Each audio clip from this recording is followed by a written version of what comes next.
E está começando mais um Entre Chaves, o seu podcast de desenvolvimento de software. Eu sou o Dudu e hoje a gente pode pensar numa questão que às vezes tira o sono em alguns momentos, em alguns projetos, né? Pensar em quanto custa uma resposta da IA dos nossos sistemas que estão em produção. A gente sabe responder isso? Se a gente não sabe, a gente pode ter um grande problema aqui, né? Como que a gente está gastando token? Qual o custo de colocar IA nos nossos produtos hoje? Estou aqui com meu colega de bancada, Luiz, que já deve ter tido alguns questionamentos dessa, né, Luiz? Olá pessoal, oi Dudu, oi Malaguti. É interessante você puxar isso, porque nós estamos agora gravando esse episódio no finalzinho de maio, poucos dias depois da Uber ter anunciado que em 4 meses eles já estouraram o orçamento de IA do ano inteiro, e poucos dias antes da Uber anunciar isso, a Microsoft também já andou cortando o Cloud Code lá com eles, porque o custo de IA já está superando o custo com funcionários que eles têm de desenvolvimento, né? E falou assim, até onde é o ganho, onde é que é o custo-benefício disso? Vamos ver se a gente consegue destrinchar isso aí um pouquinho para vocês. Exatamente. Aqui a gente está também com o Malaguti. Tudo bom, pessoal? Muito prazer. Para quem ainda não me conhece, meu nome é Francisco Malaguti, eu sou arquiteto de soluções aqui na DTI. Devo apresentar um pouquinho até do dilema que a gente tem tido dentro do meu time, algumas mudanças que a gente está tendo, que vai seguindo muito, não só os exemplos que vocês deram, mas algumas mudanças até de discurso das empresas, né? O CEO da NVIDIA falou recentemente que IA ainda é mais caro do que um desenvolvedor, do que o trabalho humano. E a gente tem visto até reflexos disso em como algumas empresas de tecnologia que vendem esse serviço estão atualizando a forma de precificação para poder tornar ele rentável. O Copilot, por exemplo, igual o Luiz falou, a gente está no final aqui do mês, iniciando, no próximo mês ele vai mudar a precificação dele, buscando recuperar um pouco desse investimento que eles fizeram ao longo dos anos para construir uma ferramenta, alcançar uma base de usuários e agora ela precisa dar lucro. Isso que você mencionou, né, a partir da próxima semana, o Copilot vai alterar o multiplicador dele do Cloud Opus 4.6 de 3x vai para 27x, quase 10 vezes o multiplicador do preço da utilização desse modelo. Além da multiplicação, a gente tem uma mudança de paradigma no preço. Hoje a gente tem dentro do Copilot, né, que é uma ferramenta amplamente utilizada, até em detrimento do que a gente tem muito do Cloud, porque o pessoal sempre vê o Cloud Code como um exemplo de eficiência no uso de IA, mas também como uma ferramenta de maior custo. A Microsoft fez um experimento, tinham pessoas utilizando o Cloud Code, voltaram atrás e falaram, não, a gente vai voltar aqui para o Copilot, porque é uma coisa que vai funcionar melhor dada a nossa precificação, o que que a gente tem aqui de budget e como é que o que que a gente pode dispor nesse cenário, né, do uso de IA. E quando a gente pega como funcionava antes o Copilot, né, até o final desse mês, mas a gente vai lidar com essas mudanças e otimizá-las, você tem basicamente as suas requests premium, onde independente do quanto você utilizar ali de tokens, e a gente ainda pode entrar no que é um token, como é que esse token é contado, porque tem token que você recebe, que você envia, tem token que você vai cachear ou não, então eles vão ter custos diferentes para essa provedora do serviço. E aí, no caso, você gastava uma request premium ou um multiplicador da request premium. Então, se você fizesse uma requisição, como eu já vi acontecer em alguns cenários, que você gastou literalmente milhões de tokens, ainda assim, no final da sua requisição, no final da sua resposta, você gastou uma request premium. Ou se você só der bom dia, uma Ou se request você dá premium. uma bom dia, uma request premium. Se você digitou alguma coisa errada e você deu enter e você cancelou, você ainda gastou uma request premium. Existe uma diferença muito grande entre esses usos e o custo final deles. E o que eles estão fazendo agora é tentar associar esse resultado mais ao quanto você está pagando. Até porque, se a gente for fazer uma análise de qual é o usuário médio, qual que é o high user ou low user ali do Copilot, existe uma diferença muito grande do quanto eles consomem, tanto do serviço, do quanto eles produzem com esse serviço, e o custo deles acaba sendo o mesmo quando a gente lida com essa parte de request premium. Mas se você der bom dia, você continua gastando request premium, só que além do request premium, você ainda gasta tokens. Agora mudando a precificação é request premium, não interessa tanto mais, né? Não interessa, você vai estar gastando os seus tokens, né? E aí, até para embasar melhor essa conversa toda nossa aqui, talvez seria interessante a gente colocar o que é o conceito de um token, né? O que que é esse token que a gente passa para IA? Tipo assim, é o caractere que a gente coloca, é a palavra que a gente escreve, tipo assim, bom dia, são 2 tokens, são 6 tokens, são 7 porque o espaço conta, sabe? Ou isso é irrelevante? Acho que quando a gente vai falar de token, é até muito engraçado quando eu vou falar isso com o pessoal do meu time. A gente tem tido muitas discussões com essa mudança. A gente vai sempre voltar nesse caso do Copilot, né, das mudanças, porque acaba sendo algo que fez com que a gente estressasse muito o assunto e discutisse. Então, a gente foi desde sentar com todo o time, inclusive com pessoas que utilizam muito bem o Copilot, e até estagiários falaram, então vamos voltar aqui um pouquinho para aula de português, entendeu? Você tem a palavra, você vai ter partes dessas palavras, tem aquelas partes léxicas, a separação. Então, o que você está fazendo ali no final das contas, que a LLM, que é um modelo de linguagem, vai precisar fazer ali no final das contas, é separar essa palavra em trechos ou em parcelas delas, né, que seriam esses léxicos que vão definir o conceito que está ali dentro. Então, quando você pega uma palavra em português ou em inglês e como elas estão trabalhando, isso, inclusive, isso vai gerar um impacto no seu prompt. Existe uma expectativa, por exemplo, que um texto em inglês ele vai consumir menos tokens do que um texto em português pela forma como a nossa linguagem é feita, e isso acaba diferenciando um pouco como você vai usar isso, principalmente quando você vai produtizar alguma coisa. Mas no final das contas, os tokens seria a representação da sua palavra em termos léxicos, vetoriais ou qualquer outra forma que você tenha de armazenar que represente aquele conceito no seu espaço. E aí o seu espaço ele vai variar com como você representa ele dentro da sua LLM, dentro do seu RAG, do seu banco vetorial ou o que for. Sim, né, então hoje, a maioria desses modelos estão precificando, né, ou medindo o uso em cima da quantidade de tokens gerados pela IA. Mas existe também uma diferença entre tokens de entrada e tokens de saída, né, tokens que você envia para a LLM e tokens que você recebe da LLM. O custo deles é diferente também, né, não é a mesma coisa, né. Os tokens de saída, eles são bem mais caros do que os tokens de entrada, né, e às vezes a gente vê muita otimização, a pessoa fala: "Ah, não, vou gastar muito token com esse prompt gigante aqui, vou diminuir ele aqui para, sei lá, tiro 20% dele", mas continuo mandando a IA divergir e falar, criar uma bíblia gigante em cima da saída, não vai adiantar nada a sua economia, né, que talvez estaria do outro lado, né, Especialmente quando você usa RAG, né? especialmente quando você E usa eu RAG. até bom para deixar o Malaguti responder essa, eu aproveito e já coloco o conceito RAG também, né, para quem não conhece, como que isso pode influenciar, né, no preço do token. Você tem um ponto que é a questão da precificação do token, você vai ter tokens de entrada, tokens de saída, e eu acho que entra até numa outra coisa que para quem tem feito esses experimentos, né, igual novamente voltando à questão do Copilot, que são alguns tokens que estão cacheados lá dentro. Então, um dos principais pontos que quando você vai produtizar esse tipo de coisa, e isso se torna um problema, é mais fácil para esses fornecedores de serviço, que o Anthropic, OpenAI ou qualquer outro que você for utilizar, cachear às vezes uma entrada do que uma saída, fazer esse mapeamento dentro dessa estrutura interna do que numa resposta que ele vai te dar. Então, essa estrutura ela vai definir muito de o que eles conseguem reutilizar, reaproveitar, cachear e consequentemente reduzir esse custo internamente para eles tornarem isso viável e também cobrarem de você de uma maneira que faça mais sentido. Essas estruturas que você vai fazendo, e aí ela vai desde algo que a gente já usa há muito tempo, que é RAG, até se a gente for pegar coisas mais recentes, como toda a estrutura de harness durante o seu desenvolvimento, ou o desenvolvimento dos seus agentes, ele vai ter ali como objetivo pegar nessas representações e trabalhar dentro delas. O problema é, à medida que você vai construindo agentes, subagentes, dentro do RAG, que você tem que pegar essa informação, esses tokens, e mapear eles para algum conceito ou para alguma informação que está armazenada internamente dentro do seu banco vetorial ou de qualquer estrutura de dados que você tenha.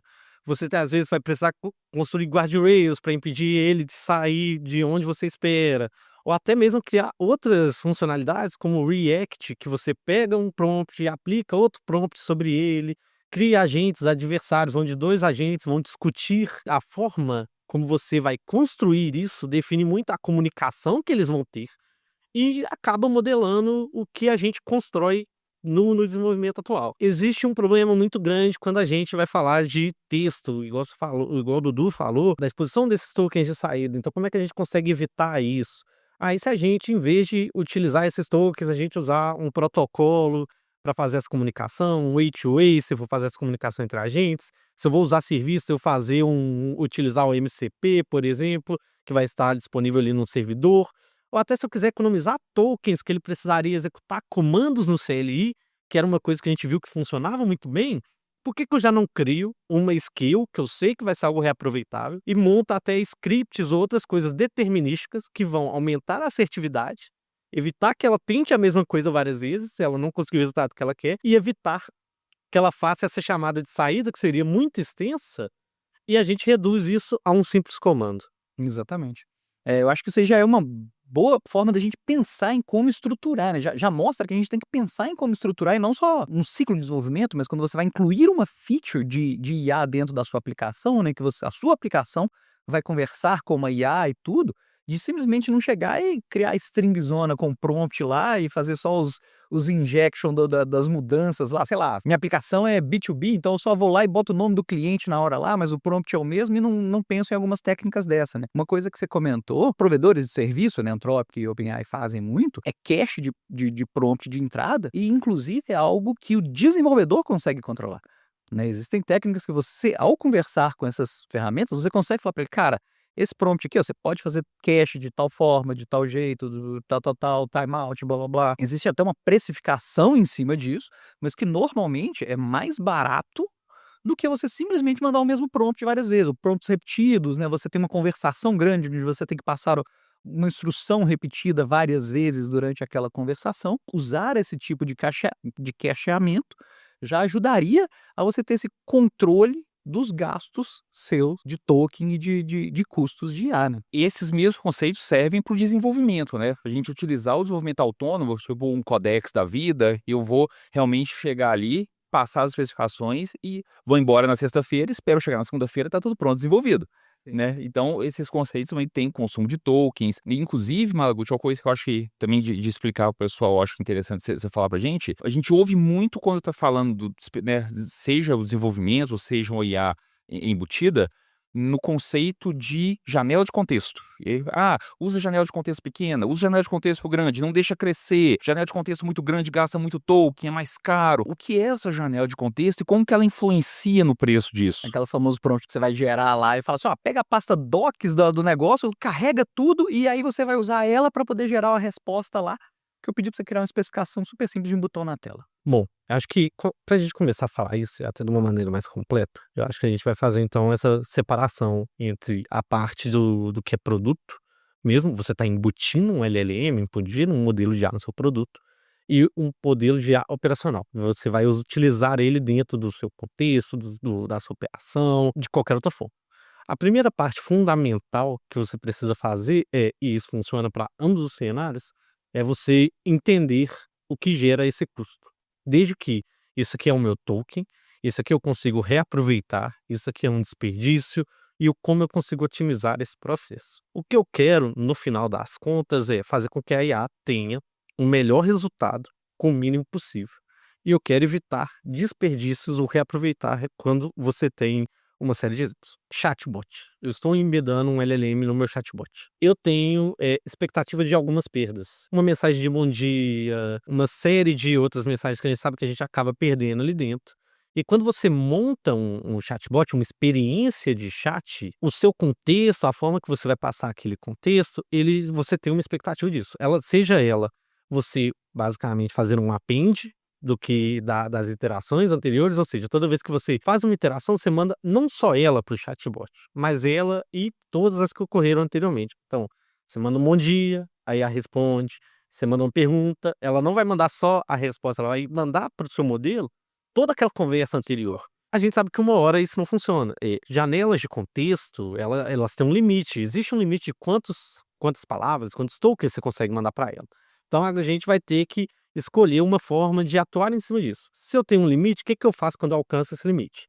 Eu tenho a opção de cortar fora, fazer o truncate. Basicamente, eu vou mandar os últimos 20.000 tokens, 200.000 tokens para esse chat, ou eu posso compactar essa conversa. Ou até mesmo fazer um misto dos dois. Muitos dos chatbots que a gente tem hoje, o que ele vai fazer é isso. Se você interagiu 60 vezes com o chat, eu não quero mandar 60 conversas, porque ela não é mais relevante.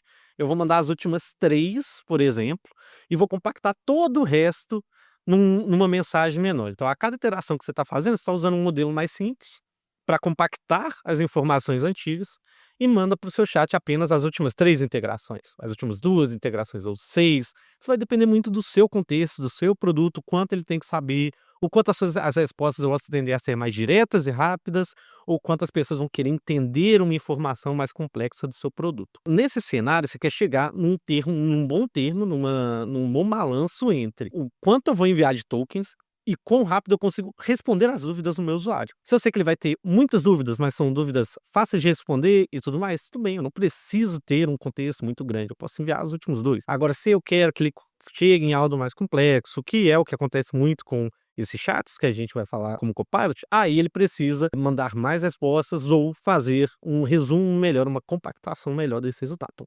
esse é o primeiro ponto. É como você vai otimizar o que você vai mandar nisso, que é essa janela de contexto. Nesse primeiro cenário, você tem um produto, um chatbot, qualquer coisa. E na sua operação, onde o contexto da sua empresa talvez seja muito relevante, o seu código, arquitetura, padrões de projeto e mais N outras coisas que eu vou adicionando, eu tenho que adicionar além da minha conversa. Então, como é que eu pego esse projeto inteiro e peço para ele alterar um botão, mas sem ter que carregar o projeto inteiro? Mas ao mesmo tempo eu quero que ele use os padrões de cores da minha marca, eu quero que ele use os padrões de projeto da minha cor. Se eu utilizar alguma biblioteca interna da minha empresa, da NPM, ele tem que usar algo que está lá dentro, senão eu tenho que subir algo novo. Para isso, a gente vai querer e vai buscar formas de otimizar esse acesso. Então não quer dizer que ele não sabe que isso existe, mas eu não quero ter que carregar tudo na memória. Eu quero que eu consiga disponibilizar para ele meios de encontrar isso. Dentro do Copilot, a gente tem instructions, dentro do Cursor, a gente tem rules. Além disso, a gente vai ter outras formas também de fazer, como skills, tools dos meus MCPs. Só que ainda assim, quanto mais coisa eu adiciono, mais contexto meu agente vai ter. E o meu objetivo, que era reduzir, ele aumentou. Então não adianta nada, eu economizei muito espaço de código e enchi todo esse espaço com instruções. O que eu vou fazer agora, então, é procurar formas melhores de representação e formas de economizar. A gente tem feito vários experimentos com ferramentas e repositórios diferentes. Tem o RTK, que é um repositório que ele vai utilizar, que ele é simples. Você tem comandos têm muitos caracteres que são utilizados para entendimento do usuário. O usuário vai utilizar para uma melhor usabilidade, visualização e afins no próprio CLI. No caso da sua LLM, ela não precisa disso. Então, posso arrancar tudo isso fora. Um outro exemplo disso é o Grafify. Eu tenho infinitos arquivos lá dentro do meu repositório. Cada arquivo representa alguma coisa mas espera, já existe uma estrutura por trás disso. Eu sei que se eu uso MVC, que eu tenho pastas de serviço, que eu tenho pastas de controle, que eu tenho pastas de repositório. Então, para que eu vou fazer a minha IA carregar tudo isso se eu posso simplesmente carregar para ela que, olha, dentro desse conjunto aqui, se você quiser mexer no serviço tal, se você quiser mexer em tal e por aí vai. E aí, quando ela buscar, em vez de ela buscar todos os meus arquivos e entender, ela vai usar esse grafo para falar, eu quero mover serviço, repositório e alterar a tela. Então, eu vou buscar só esses arquivos relevantes, em vez de buscar tudo que existe no meu repositório. Eu não quero ter tudo isso, eu não quero que ela faça essa busca. Tudo bem, existe RepoMix ou qualquer outra ferramenta que queira utilizar, que ele vai, olha, em vez de você fazer a sua IA ler tudo, eu vou criar aqui um arquivo. Ele é muito grande, mas ao mesmo tempo ele é um direcionador da sua IA. Você vai carregar só ele e com ele ela vai ter a maioria do contexto útil que você vai ter no seu produto. Então você não precisa mais carregar tudo e no final das contas o que a gente vai fazer é acabar juntando tudo isso de uma maneira eficiente. E a resposta faz parte da janela de contexto, certo? Porque muitas vezes as pessoas esquecem, vou supor, eu dou um comando simples, abrir o chat GPT e foi assim, crie um plano de treinamento para um estagiário em desenvolvimento .NET. Mandou lá 200 linhas de treinamento. Agora altere esse plano para isso, isso e isso. Se eu for ver meus comandos, foi tipo meia dúzia de palavras em cada comando. Não, meu contexto está minúsculo. Não, porque o contexto, as 200 linhas que ele gerou de treinamento, do plano de treinamentos, fazem parte da janela de contexto. Então, muitas vezes o pessoal não para pensar, o pessoal focado muito no prompt e esquece, se eu der um prompt de meia dúzia de palavras, ele me retornou 2.000 linhas, as 2.000 linhas fazem parte da minha janela de contexto. Eu iria até além. Não só as 2.000 linhas, porque as pessoas esquecem. IAs foram treinados já tem um tempo, demora um tempo para você treinar. Então, como é que você pediu para ele fazer um plano de treinamento de uma tecnologia desse ano, por exemplo, e ele montou essas 2.000 linhas de resposta? Novamente, vou usar o Copilot de exemplo, porque eu acho que é o que a gente tem mais de uso, é ou Copilot ou Cloud Code, mas ambos vão fazer de maneiras bem semelhantes.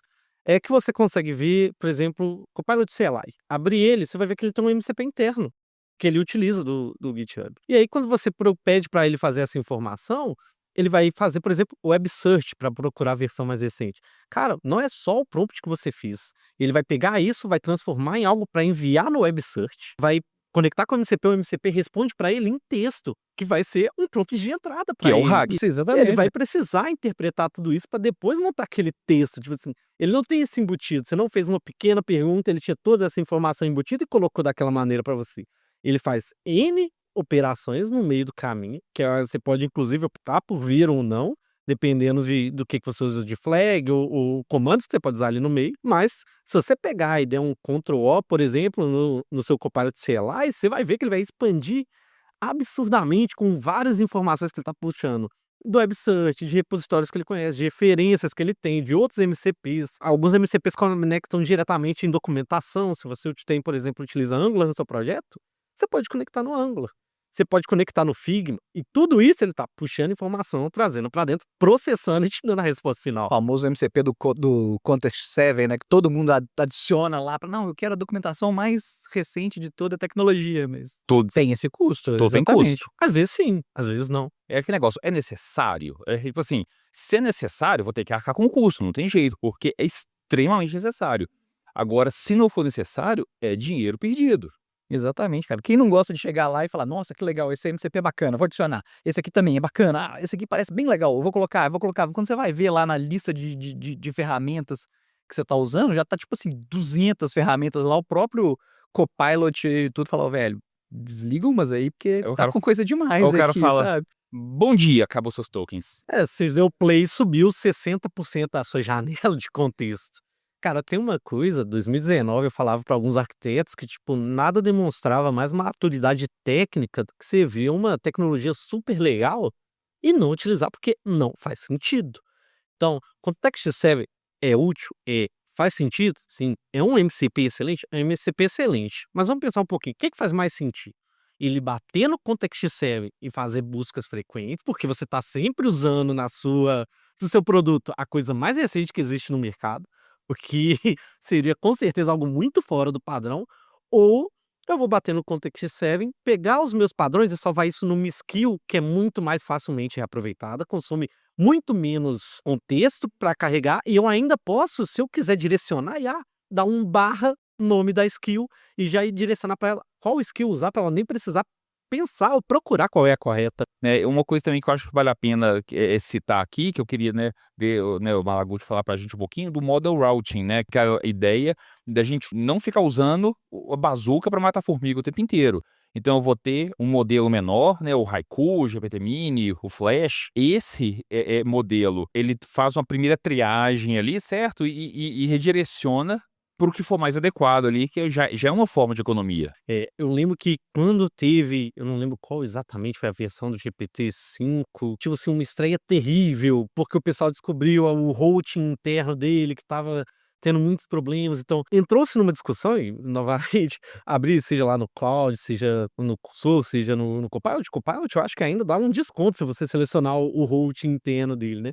Ou até outras ferramentas open source que você pode linkar todas as suas licenças e ele vai ser um extra routing para você poder mandar para ela o seu prompt e ele poder direcionar assim, de acordo com alguns fatores que determinísticos mesmo, eu vou olhar a complexidade desse prompt, ou usando uma versão gratuita, dependendo de qual provedor, de algum provedor, eu vou verificar a complexidade desse prompt e direcionar ele, seja para um fornecedor, seja para uma licença, seja para uma forma interna ali de tratar isso. No início, isso era um problema muito grande dos provedores. Então, eu provejo um serviço, esse serviço não é financeiramente viável, eu tenho que dar um jeito de fazer ele ser.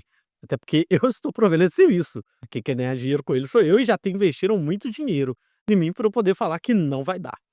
Então começaram routes internos, e aí a gente começou a ver que o pessoal tinha muito problema com isso. Porque quando você tem uma expectativa de uma melhora de performance e você recebe uma piora, isso é muito frustrante. E ainda mais um mercado que estava tão competitivo, isso é o tipo de coisa de literalmente trocar o fornecedor. Que era exatamente o que eles não queriam. Eles queriam ganhar mais lucro com isso e não o contrário, não perder assinantes. Então chegou num ponto que, tipo, chegou-se no meio termo que, olha só, Você quer usar? Você quer usar. Você pode colocar aqui no alto, a gente faz o nosso route, que agora a gente chegou num termo que a gente acredita que é mais substancial, e a gente dá um desconto por você usar ele. Mas se você não quiser, talvez eu te cobre mais. Eu te cobre muito. Com a mudança do Copilot, é até muito mais se você não só não usar o alto, como se você selecionar modelos que não são nossos e que talvez sejam mais baratos ou que nos deem alguma soberania de mercado. Não é à toa que talvez os preços multiplicadores da Anthropic vão tão pro alto. Mas será se talvez já não fizesse sentido eles serem tão altos, se o custo do Cloud Code já não é alto e eles estavam, na verdade, subsidiando isso para conseguir assinaturas? Toda essa questão do routing, ela começou com um problema interno dessas empresas que elas tentaram resolver. E aí, na falta disso, ela chegar num ponto que é tipo assim, talvez isso não seja um problema meu, isso é um problema nosso. Então, se ele é nosso, nós vamos lidar com ele juntos. Hoje existe uma quantidade até razoável de frameworks e ferramentas que te ajudam nessa questão do routing, né? Tipo assim, não só como você como desenvolvedor usando os seus modelos ali, usando um Copilot e tudo, como dentro do seu produto, né? Você usar o seu produto e você passar por ele ali, tipo assim, o cara vai dar o bom dia lá, uma ferramenta fala, não, bom dia eu vou jogar pro Haiku. Agora o meu usuário me pediu exatamente o que ele quer resolver. Então esse cara aqui eu vou usar um modelo um pouco melhor, né? Vou usar alguma outra chave, alguma outra coisa. Mas tem coisas prontas dentro dos próximos modelos. O pré-hook, por exemplo, tem algumas empresas que eu já tenho ciência, até por estar no meio, tem amigos em diversas empresas e também tem amigos donos de empresa, que a gente estava conversando esses dias e falaram, cara, o custo estava muito alto, a gente adicionou um pré-hook que quando você manda um prompt para ele, se ele tiver menos do que X caracteres, ele te pergunta se você tem certeza. É tipo assim, mandei, sei lá, 15 caracteres. Ele pergunta, seu prompt, ele tá meio curto, você tem certeza que esse é o prompt correto? Se sim, ele manda pra LLM, se não, é pra impedir meio que erros e essas Sim, você perdas. dá um enter errado, você queria só dar uma nova linha, né? Pena que Hook não existe em todas as LLMs ainda, né? E eu ainda vou além, tá? Porque, né, esse primeiro exemplo que a gente citou aqui é modelos mais complexos, mais simples para coisas diferentes. Ou se, por exemplo, eu tenho um produto que eu tenho invoice, tenho billing, tenho isso e aquilo, eu posso ter agentes específicos com janelas de contexto muito mais específicas e ter um pré-agente ali, o cara fez uma pergunta, opa, isso aqui que ele está querendo é sobre financeiro, então eu vou redirecionar para um agente especializado com uma janela de contexto muito menor que vai gastar menos token para responder uma dúvida de financeiro. Então eu vou ter agentes especializados. Então eu tenho um primeiro agente, ele faz a triagem, opa, isso aqui eu vou mandar para agente X. E aí a gente pode inclusive misturar as duas coisas. Eu vou ter dependendo do assunto que o cara for querer tratar, eu vou jogar para um modelo que é um Haiku. Dependendo do modelo, da pergunta, eu vou ter 2 ou 3 mais agentes mais parrudos, mas vão ter contextos menores para responder às dúvidas mais parrudas. A gente falou muito sobre essas técnicas, sobre essas coisas, o que a gente pode fazer, o que ajuda a melhorar, o que gera custo em cada requisição e tal. Mas beleza, e aquela perguntinha lá do início? Para que eu vou fazer essas otimizações? Eu sei que eu tô gastando muito, quanto que eu tô gastando? O que eu preciso otimizar? Aonde que tá o meu custo? O que tá ficando ruim? Nada disso adianta se você não conseguir responder essas perguntas. Fala, cara, beleza, o meu sistema lá é um chatbot e tudo que tá usando, eu botei model routing, beleza, mas esse model routing está sendo eficiente? Quanto? Qual que foi o ganho em cada tipo de requisição? Existe algum padrão que você consegue perceber às vezes por cliente, às vezes por usuário, por tipo de usuário? Poxa, talvez eu poderia ser mais eficiente ainda em determinados tipos de requisições ou de uso, né? Então, a questão da observabilidade da sua IA, ela passa a ser super importante também, né? Você saber o quanto você está gastando, você ter dashboards de custo para o seu produto, se você está falando de um produto que usa IA, né? Você saber esses custos por cliente, por intenção, que hoje também, cara, tem ferramenta de tudo quanto é jeito hoje. Qualquer coisa que você quiser tem uma ferramenta pronta para isso. Então, às vezes nem precisa ser algo específico para IA, você pode usar um OpenTelemetry da vida e usar as próprias respostas que os agentes te dão, que eles já te dão essas métricas, já te dão essas coisas todas, e você só aumenta ela com o seu contexto ali para o OpenTelemetry. Essas questões, elas passam a ser fundamentais também hoje em dia. Até porque a resposta para o seu problema pode ser, será que eu preciso mesmo de IA para tudo? O SDS está nos LLMs, né? Então, por quê? Qual que é a diferença? Um exemplo simples para o nosso público que é desenvolvedor entender uma coisa bem prática. Estou desenvolvendo um código, coloquei minha IA para desenvolver um código para mim. E depois eu vou pôr uma IA para analisar o código desenvolvido e fazer tipo um review de pull request. Se antes de eu passar de uma IA para outra, eu coloco Lint, coloco Sonar, eu vou dar o build naquilo ali, eu vou rodar teste unitário, vou fazer um monte dessas coisas e só vou passar para outra LLM fazer o review se tudo passar. E qual que é a diferença? Isso que a gente acrescentou entre as duas são processos determinísticos. Determinístico é CPU. CPU é rápido e barato. A partir da hora que isso passou, tudo buildou, testou, tudo bonitinho, o lint passou, o sonar passou, aí eu vou passar para outra LLM, porque aí o que acontece? Vai para GPU. Caiu na GPU é lento e caro. Quando a gente fala de preço de token, nós estamos falando de preço de uso de GPU. Primeira coisa a se pensar é, qual modelo eu vou otimizar? O que eu vou conseguir tirar daqui? O que eu vou passar? Como é que eu vou mudar meu prompt? Primeira pergunta é, será que eu não consigo encaixar no meu processo partes determinísticas que não usem GPU, que use CPU, que vai já me dar uma queda de token violenta e um preço de custo, e eu vou jogar para a LLM só aquilo que realmente precisa? Ou deixar a própria LLM tentar rodar aquele teste lá usando o Jest e ela nunca consegue, porque ela fala, não sei o comando certo, deixa eu tentar de novo. Deixa eu tentar 6 comandos diferentes até eu usar o asking tool e perguntar qual é o correto. Porque muitas vezes a pessoa já vai passar direto para uma otimização de prompt, para cache, vou colocar um route, vou dividir meus agentes, sendo que muitas vezes a resposta é muito mais simples, eu não passo antes. Será que tudo que está caindo para IA tem que cair para IA? Isso é muito importante Aí mesmo. depois que você já fez essa enxugada desse filtro, aí você vai para isso tudo que a gente discutiu até agora. Então, tipo assim, acho que foi uma discussão bem interessante, né? Acho que ficaram vários ensinamentos, várias ferramentas. Eu, por exemplo, vou experimentar algumas das coisas que a gente comentou aqui. Acho que elas já bateu umas chavinhas que fazem sentido colocar no meu projeto. Então, acho que é interessante quem tá aí em casa pensar um pouco sobre isso, entender que cara, IA não é só um prompt que eu jogo e não sei quem que vai pagar essa conta. E eu acho que é isso aí. Muito obrigado pelo papo, Malaguti. Muito obrigado pelo papo, Luiz. Olá, pessoal. Um abraço, tchau, tchau. Com grandes tokens vem grandes responsabilidades.